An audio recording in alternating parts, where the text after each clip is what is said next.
Continuamos con Saber y Sabor en este último bloque. Pensando en la decodificación bioemocional, se me ocurre preguntarle a Margarita, ¿hay alguna relación entre esta realidad que nos tocó vivir a partir de marzo del año pasado con la pandemia? El encierro, la pérdida de trabajo, la muerte de familiares y amigos, la enfermedad y el susto de otros. Mucha gente, con razón o sin razón, tiene miedo a salir, viven asustados. ¿Qué relación hay entre este drama que le tocó vivir a la humanidad biológicamente con la historia de la humanidad? ¿Tiene alguna relación? Y bueno, la historia de la humanidad tiene muchos dramas, muchas tragedias, muchos conflictos. Y si vos empezás a darte cuenta, si bien no podemos generalizar, y como digamos en esto que hago ya hace un tiempo y que vivo, porque en realidad yo te hablaba de la coherencia y te decía, en realidad no nos toca, lo vamos creando. Entonces, como nos creamos la enfermedad, también creamos nuestra sanación, y si bien es una teoría muy innovadora y fue penada por la medicina, el doctor Hammer cuando emite sus leyes biológicas y dice que en realidad estamos llenos de virus, bacterias y hongos, y los que digamos, lo que hacen en nuestro cuerpo los virus, bacterias y hongos es sanarnos también. Entonces, cuando tenemos un conflicto que miramos para afuera, la pandemia no fue lo mismo para mí que para vos, o para mí que para él, o para él tampoco, o para el camarógrafo, o para cada uno de nosotros. Vivimos a veces situaciones, yo por ejemplo viví un boom de trabajo, como decías hace un rato, y al mismo tiempo una relación de pareja de mi marido que viajaba todo el tiempo, dejó de viajar, y la relación con mis hijos fue sentarnos a jugar, cosas que antes no hacíamos. Y bueno, particularmente mi padre y mi madre no se enfermaron, no tengo amigos que hayan fallecido, no viví con miedo la pandemia, particularmente. Pero no es lo que le pasó a quizás otra persona que se le murió un amigo, un pariente, bueno, pero un médico. Yo te hablaba, Margarita, de lo que trasciende. A ver. Y bueno. A mí particularmente no me pasó nada tampoco, por ejemplo, ni en mi familia, ni laboralmente, más allá de los vaivenes que produjo el tema de la pandemia en el trabajo, pero yo seguí trabajando y lo sigo haciendo. Pero lo que trasciende, digamos, y en gran medida, es lo que yo mencioné, digamos. Miedo. El miedo, ansiedad. La enfermedad, la falta de trabajo, la pérdida de trabajo. Ayer hablaba con un amigo, tiene 3 juicios que le suman 15 millones de pesos por empleados que no pudo pagarle el sueldo, en fin. Digamos, pero eso resonó, a eso me refería. Y como te vuelvo a repetir, Los que tema vivieron está en uno. sin problemas, dichosos. El tema está en uno, no puedo generalizar.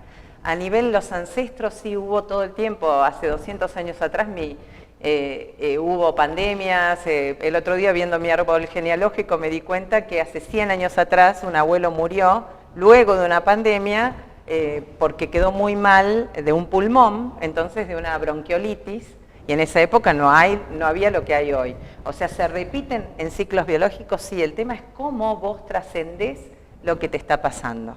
Y ahí es lo que tiene que ver con lo ancestral, es que si hay algo que me sucede hoy acá, es porque tuvo un origen en algún lugar del clan. Entonces ir a buscar el miedo, el pánico, el salir y me muero, me fui a la guerra y nunca más volví. Y si lo mirás al virus, lo mirás como el enemigo. Generamos desde los medios de comunicación toda una política de miedo, no de cómo haces para levantar las defensas, fue tanto el miedo que tampoco hubo reflexión ni cuestionamiento en un montón de aspectos que no tienen que ver con el sentido común.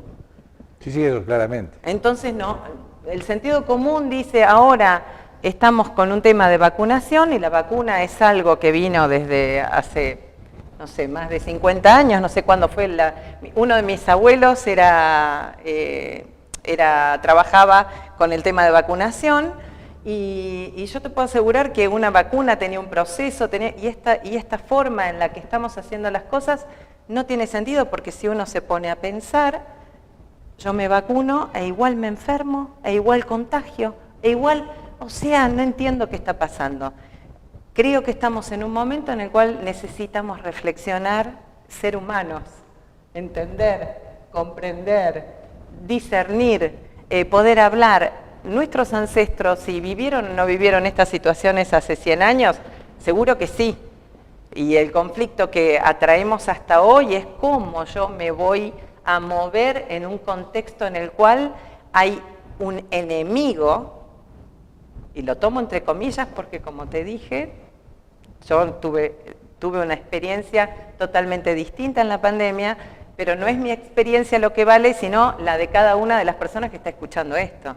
Es cómo yo puedo gerenciar lo que a mí me pasa, desde qué estado de ánimo, desde qué emocionalidad y qué voy a hacer con esto que me pasó o que me está pasando.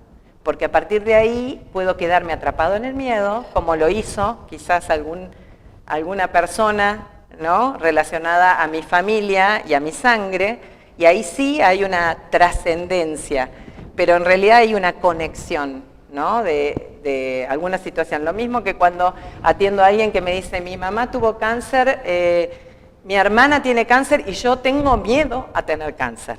Y ya con este combo, y sí hay que trabajar.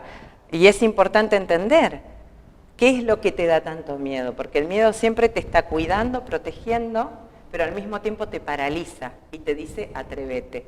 Entonces, si te atreves a traspasar el miedo, y más en el miedo psicológico, porque hoy por hoy vemos que los shoppings están llenos, las salidas están a full, y no vemos la gente cayendo como mosquito. Entonces algo pasa, ¿no?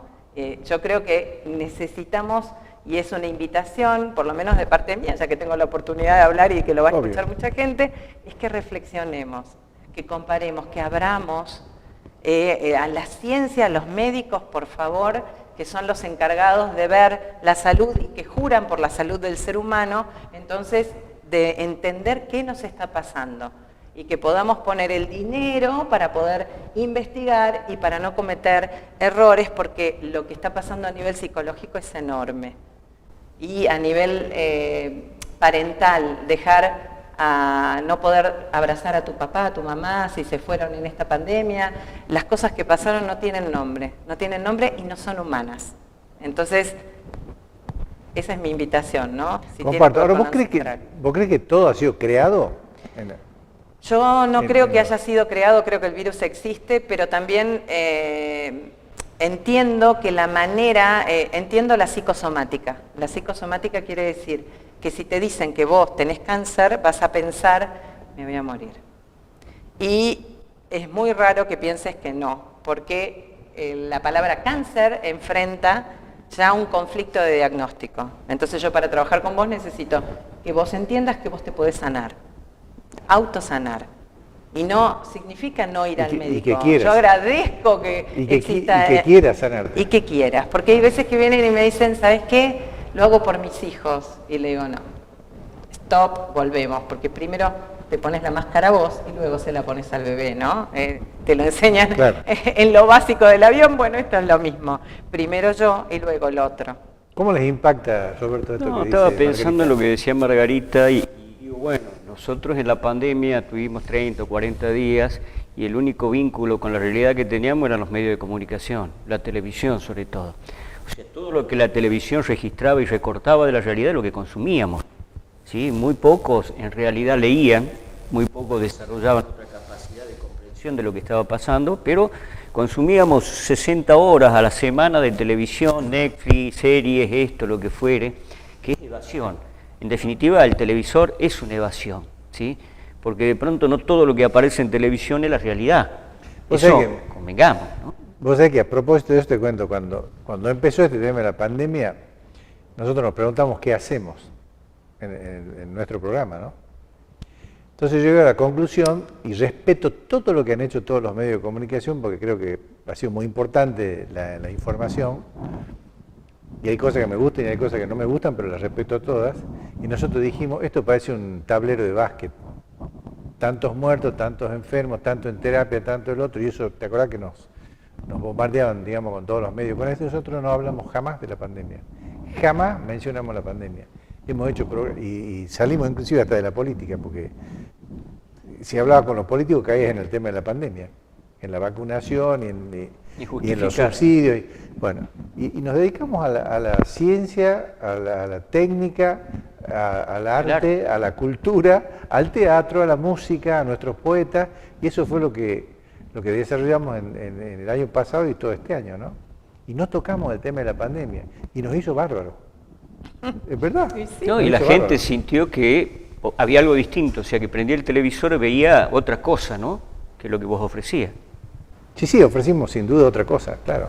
Y también es cierto que de algún modo lo que nos dejó la pandemia es esa posibilidad de demorarse, como dicen, ¿no? De saber que no hay que tener una vida vertiginosa, que es lo que me parece que tenemos que sacar un aprendizaje, porque si la historia de la humanidad es la historia de las guerras, de las tragedias y de la catarsis, bueno, esta es una tragedia, tenemos que sacar una enseñanza, un aprendizaje individual, como decís vos, cada uno tiene una experiencia y de pronto dirá, bueno, a mí no se me murió nadie, no perdí el trabajo, sí, pero cambió la historia. ¿Sí? Tengo que tener otra versión, yo, personal de la historia, como educador, como artista, como padre, como familia, etcétera, etcétera. Creo que eso es lo mejor que nos puede pasar, ¿no? Y rescatar la importancia de la familia, el haber quitado el valor histórico que tiene el núcleo familiar, que esto viene ocurriendo desde hace muchos años ya, ha hecho mella en esta sociedad. Y creo que esta Navidad es una importante ocasión para reflexionar sobre eso, y pensar en la importancia de la familia, en la importancia de estar cerca de los abuelos, estar cerca de los hijos. Hay que volver, ¿te acordás de las viejas mesas familiares de Navidad que estaba el abuelo, la abuela, el tío, todo? Hoy en día el hijo está en España, el otro en Estados Unidos, por Zoom, ¿viste? Se conectan, ahí ponen la tableta o la computadora y se saludan, todo. Es una cosa extraña, tenemos que cambiar ese hábito, ¿no?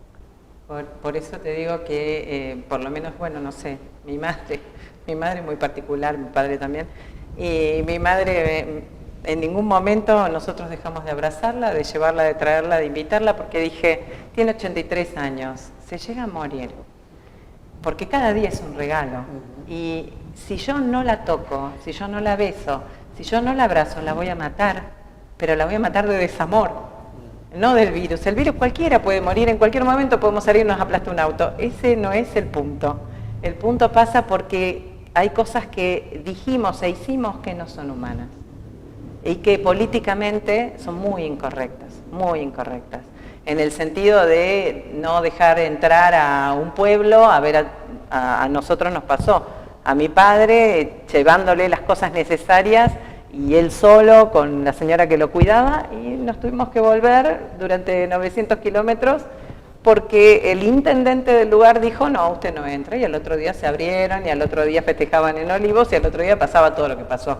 Entonces, esas cosas que sucedieron no pueden volver a suceder, y son cosas que nosotros necesitamos cambiar, entender, así como recuperamos la familia, el juego. A mí me quedaron unas imágenes hermosas.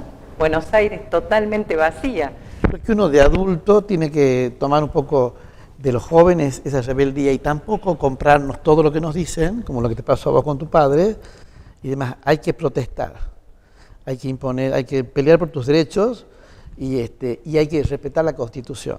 Entonces creo que hay un montón de cuestiones que uno debe hacer más ruido, ¿no? Entonces, en este hombre nuevo, exacto, en este hombre nuevo que pensamos que van a ser el 24 a la noche, tiene que haber hombres nuevos, hombres y mujeres nuevas que poco peleen más por sus derechos, hagan que la luz aparezca y que aquellos que tienen la responsabilidad, sean profesionales de la salud y demás, aclaren un poco y lleven luz a la población que la necesita más que nada. Bueno, entonces, esta Navidad que sea una hermosa oportunidad, una buena oportunidad para recuperar el encuentro familiar, el amor en la familia y acordarse que lo que conmemoramos es el nacimiento de Jesús, el nacimiento del Niño Dios que vino a traernos la buena nueva, que nos lleva a una nueva vida, a un nuevo encuentro, a un nuevo camino.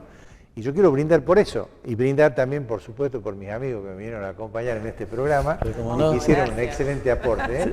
Que tengan feliz Nochebuena. Feliz Nochebuena. Feliz Nochebuena. Entonces, bueno, por un hombre bueno. Por un hombre bueno. Feliz Nochebuena, feliz Navidad y hasta el próximo domingo.